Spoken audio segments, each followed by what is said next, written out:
दोस्तों, आज मैं एक नया वीडियो डाल रहा हूँ वाद के संबंध में। दुनिया में 3 तरह के वाद चल रहे हैं, 3 तरह के। आप समझ रहे हो, आप सोच रहे होंगे कैसे। जैसे एक वाद तो चलता है अद्वैतवाद, और एक चल रहा है द्वैतवाद, और एक चल रहा है त्रैतवाद। तो 3 तरह के बात चल रहे हैं। अगर कोई धर्म को समझने वाला व्यक्ति है, या जैसे ईश्वर, प्रकृति और जीव के संबंध में कोई रुचि रखने वाला है, तो वो अगर तीनों वादों का अध्ययन करें तो इसमें से आपको काफ़ी कुछ समझने में समय लग जाएगा। तो 3 तरह के वाद है, जैसे एक तो अद्वैतवाद, एक है द्वैतवाद और एक है त्रैतवाद। तो अद्वैतवाद क्या है? अद्वैतवाद वाले समझते हैं कि मतलब केवल इस दुनिया में ईश्वर ही है, केवल एक ईश्वर ही है सब कुछ, बाकी ये जो आत्मा है और ये जो जगत है वो सब मिथ्या है, मतलब केवल ईश्वर ही सब कुछ है। उसे बोलते हैं अद्वैतवाद। और दूसरा है द्वैतवाद। द्वैतवाद में वो समझते हैं कि एक चेतन है और एक जड़ है, मतलब 2 ही चीज़ है, और बाकी तीसरी कोई चीज़ नहीं है। और तीसरा आता है त्रैतवाद। त्रैतवाद में है एक ईश्वर, एक आत्मा और एक प्रकृति, 3 चीज़ समझते हैं वो त्रैतवाद वाले। तो इन तीनों का अगर हम अध्ययन करें तो त्रैतवाद बिल्कुल सही लगता है, क्योंकि त्रैतवाद में 3 चीज़ें अजर-अमर बताई हुई हैं, जैसे एक आत्मा, एक परमात्मा और एक है प्रकृति। तो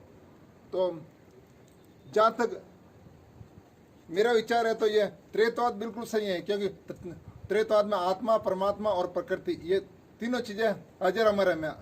अगर आप मतलब अद्वैतवाद समझते हो कि मतलब केवल ईश्वर ही है और ये जीव और ये जगत मिथ्या है, तो जीव को दुख क्यों आता है?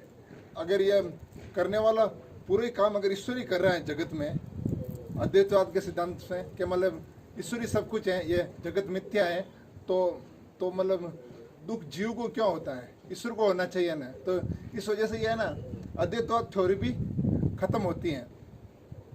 दूसरा है कि एक चेतन और एक जड़ है, मतलब जिसे द्वैतवाद समझते हैं। तो द्वैतवाद में भी वो यही समझते हैं कि चेतन ही कर रहा है और ये प्रकृति के थ्रू कर रहा है और तीसरी कोई चीज़ नहीं है। तो इसमें भी वही प्रॉब्लम आती है कि आप फिर वो चेतन मतलब ईश्वर ही सब कुछ कर रहा है, तो कोई भी दुख दर्द है तो ईश्वर को होना चाहिए, क्योंकि करने वाला वो है ना, मेन करता धरता वो है ना। तो जीव पर दुख क्यों आता है कि भाई ईश्वर ही सब कुछ कर रहा है, तो जीव को दुख क्यों हो रहा है? तो इस वजह से यह ना द्वैतवाद थ्योरी भी गलत है। और तीसरी थ्योरी है कि मतलब चेतन को इसमें 2 तरह से बांटा हुआ है। एक तो परमात्मा जिसे ईश्वर बोलते हैं, और दूसरा जीव जिसे आत्मा बोलते हैं, और तीसरा प्रकृति। तो त्रैतवाद मतलब आत्मा, परमात्मा और प्रकृति। तो ये तीसरा बात बिल्कुल सही लग रहा है। और अब अगर अपन गहराई से विश्लेषण करें तो ये त्रैतवाद सिद्धांत अगर अपनी इस दुनिया को समझे, धर्म को समझे, आत्मा को समझे, परमात्मा को समझे, तो ये त्रैतवाद सिद्धांत ही बिल्कुल सही लग रहा है।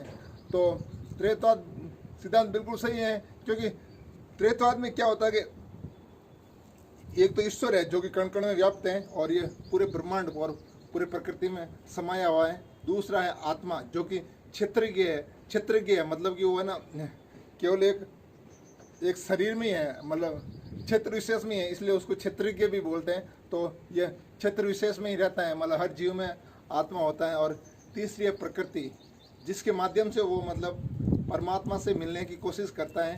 तो प्रकृति तो एक तरह से माध्यम हो गया, और आत्मा उसके माध्यम से, मतलब प्रकृति के माध्यम से वो ईश्वर से मिलने की कोशिश करता है। बाकी अलग रूप में आत्मा है ना, वो ईश्वर से नहीं मिल सकता है।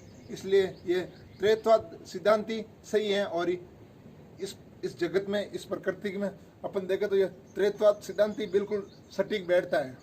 अब क्या हो रहा है कि साइंस है ना, अभी तक ये केवल प्रकृति पर ही रिसर्च कर रही है।